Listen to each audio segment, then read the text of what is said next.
Hi, welcome to Unscripted Soul. I'm Flo. I'm here with my co-host Rebecca. We're two spiritual coaches that believe the most profound conversations happen when we drop the script and speak from our soul. Every week we go live into spiritual awakening, living as conscious creators, and becoming more of our true self. Our hope is that our journey will help you navigate your journey. We're so happy that you're here. Let's dive in.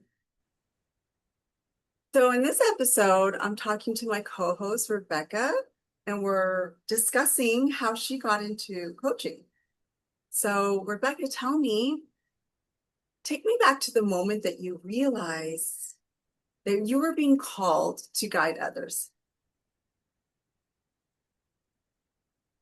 Oh, wow. I don't know if I can pinpoint to exact moment, but it started with my own personal transformation. I struggled through childhood. There was a lot of trauma, and I struggled through my young adult life, raising kids, all of that. I had a lot of anxiety. I was depressed. I was living in survival mode, basically. And I was at the point where I could not keep going. I was so exhausted with just trying to maintain my life. And I had a sort of spiritual awakening where I was given a different perspective and I shifted and I really started working on myself. And so, through all of the things that I've learned, I decided that I just felt I needed to share this with other people. And one thing led to another, and I started getting some certifications and doing a little bit of work on coaching. I didn't really know what it was to be a coach. So I started exploring that. And then I started being coached myself. And so I got to feel what that was like. And oh my gosh, I wish that I had a personal coach way back when I first started this journey. Yeah, I just started learning about it and applying what I did to change my life. And yeah, that's just kind of how I got into it. Love that. I love how you said changing or that you changed your perspective because it's so true. Yeah. When you change your perspective, you change your life. Seeing through the lens of survival and then being able to change that perspective and looking around with different eyes is it's so profound. It's so life changing, right? Um, Yeah. so did you have friends that you were helping? Are you one of those people that everybody would come to you with their problems? Or was it more of that you just knew you could guide others? Yeah. So I actually was so introverted and such a shy person. I really just didn't like people. And that was one of my limiting beliefs were that, people weren't safe to be around or like I just loved to talk about how I was like this little hermit. Like I would talk about it all the time. It's like I hate people. I hate going out. I just want to be alone. Um, so the idea of actually coaching people, the idea of putting out videos and making content and putting myself out there and being seen was so frightening. But there was this like inner calling that said you need to help people. And I had like my first I guess desire to do my own thing. And I wanted to start a skincare business with like all natural ingredients and but what I really wanted to do is I wanted to somehow help people create a new self-image because I was really big on that. I was learning about my self-image and I was learning about like the law of attraction and manifesting. And I wanted to put affirmations on the skincare products that I made. And I wanted to teach people somehow through my skincare products because I didn't think that I could ever teach people directly. And I had a lot of fun with it. I sold some products. I made a lot of lotions and salves, and um, I learned a lot about trying to start a business. But here's the thing, I was aiming too low. The universe was like, no, no, no, honey. You're not going to change lives with a bottle of salve with an affirmation on it, girl. You need to get out there, get to the source, find these people, and you need to help them. And I kept hearing it, and I would see other people out there coaching because I started to zone into what's coaching all about, and it scared me, but at the same time, it excited me. And I was like, I got to follow my excitement. Like, I got to do this. And so it was all about overcoming my own obstacles, allowing myself to be seen, and trusting that I actually had some experience and that I could help people. And so by me getting out there and coaching people, I would get done with a session and I would just be like, my cup would be full and I would be like, I could go through the rest of the day like I was like high on something. And that's when I knew, because it wasn't every session, but most of my sessions I get done with and I'm like, I'm lit up. Like I'm happy. I'm not drained. Like this is the right work for me. So it was little things like that that just kept reassuring me that I was on my path, even though I was so scared and terrified of being seen and being judged and all of that. Oh my goodness. Everything you're saying, I resonate so much with, and it parallels my journey as well. Everything that you're saying. How you said your skincare journey um was below. The universe was like, not, that's not enough. Similar to mine, how I got into health coaching, and previous to that, or during health coaching, I had a antique mall store, and I would sell vintage things, antique things, but it wasn't something that lit me up. It wasn't something that made me feel like, oh, this is the thing. I love it so much. I feel so great. And you're right.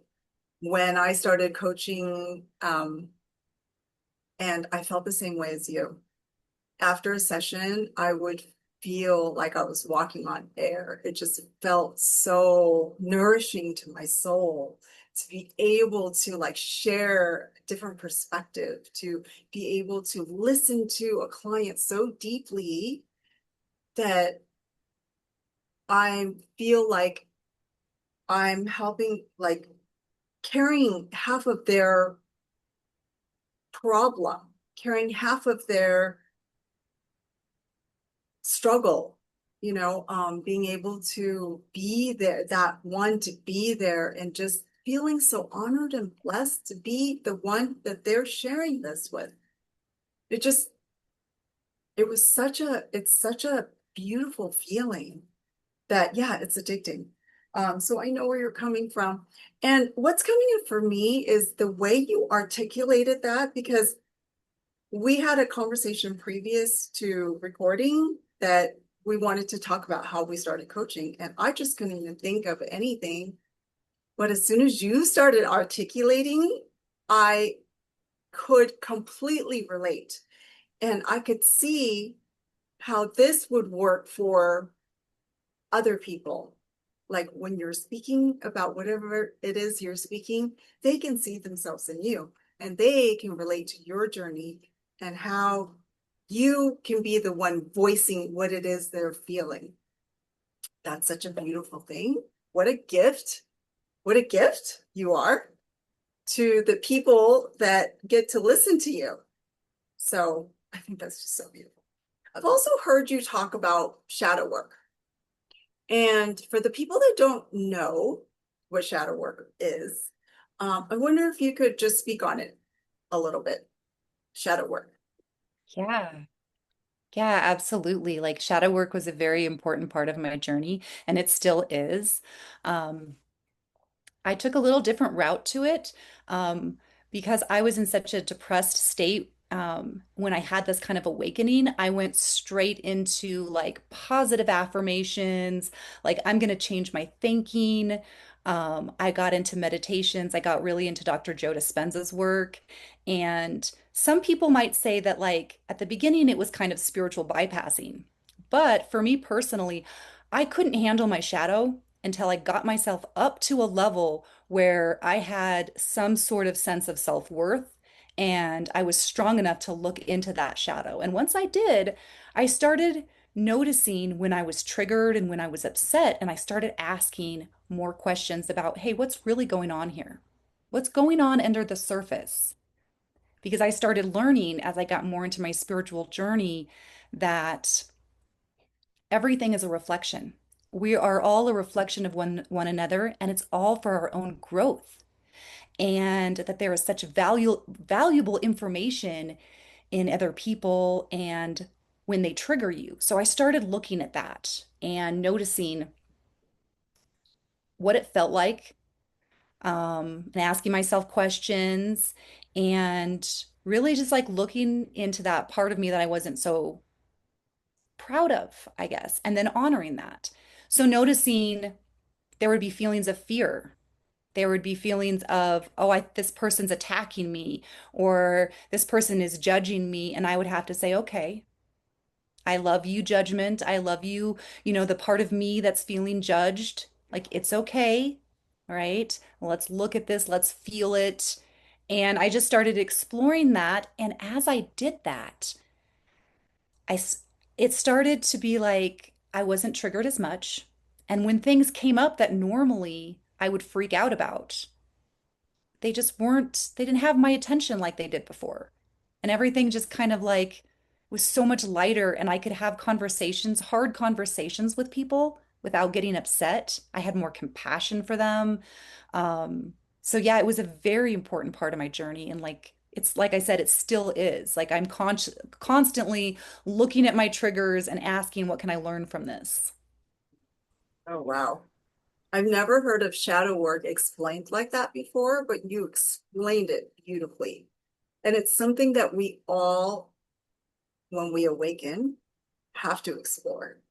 We all have to understand where these triggers are coming from if we want to change the way that we think and we want to change our lives. I want to change our perception of the world.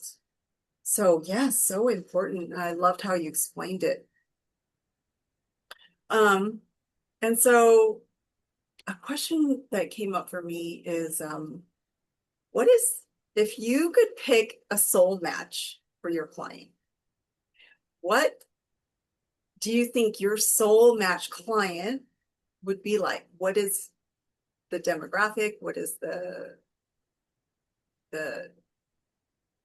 gender? What are they like? The person that your medicine, because I believe that we all have a certain medicine that we can help the people that we're given to help. Um, so the people that your medicine is going to heal, who do you think they are? Yeah. So I would say that would probably be somebody who is very similar to myself, like 10 years ago when I was on this journey. I've noticed that when I'm working with people who are um, not spiritual or haven't been able to awaken to that idea, a lot of the concepts that I teach and a lot of the work that I do, it's hard for them to grasp that and understand that. So the ideal client for me is someone who is aware of spirituality. They have a connection with it somewhat, but they want to learn more about it. But the ideal person that I really can help are those people who feel really stuck in their life. So many of us, we came here with these beautiful gifts, but we've shoved those down and kept those quiet because we're trying to live in a society that validates all of the wrong things. And so that person that is afraid to be themselves because of past trauma, judgments, just the way that they've been brought up, people who have who are really stuck. They're tired of living the same old life. They're in that loop where it's like Groundhog's Day. It's like you try to get a new job, so like you'll improve your life, but you end up with the same type of boss, or you're in the new relationship, but you're dating the same type of partner. And it's like no matter what you do, there's some sort of ceiling, some sort of cap, and you can't seem to get out of that. So I help people realize what's going on there and connect to their true self, the power within them, because I believe that all of the answers, everything we could possibly need, is within ourselves. And we activate it by learning about our body, about the energy centers in our body, tapping into our heart instead of our mind, really connecting the heart, which is a brain of itself, our gut is a brain, and connecting all of those and using the body what it's meant, like how it's meant to be used to reach our truest potential. So, yeah, that's that's about like my ideal client. Oh, it's beautiful, beautiful, beautiful. Yeah, and they're so necessary. I think I don't know what the percentage is, but most of the world is what you explained, stuck in Groundhog's Day, going through the same thing over and over and over, and not being able to figure out what is going on, or not even being able to see past their fear and their fear, their anger, their stuckness, their so kudos to you on that shy little girl that transformed into this amazing woman and is helping others become their best amazing self.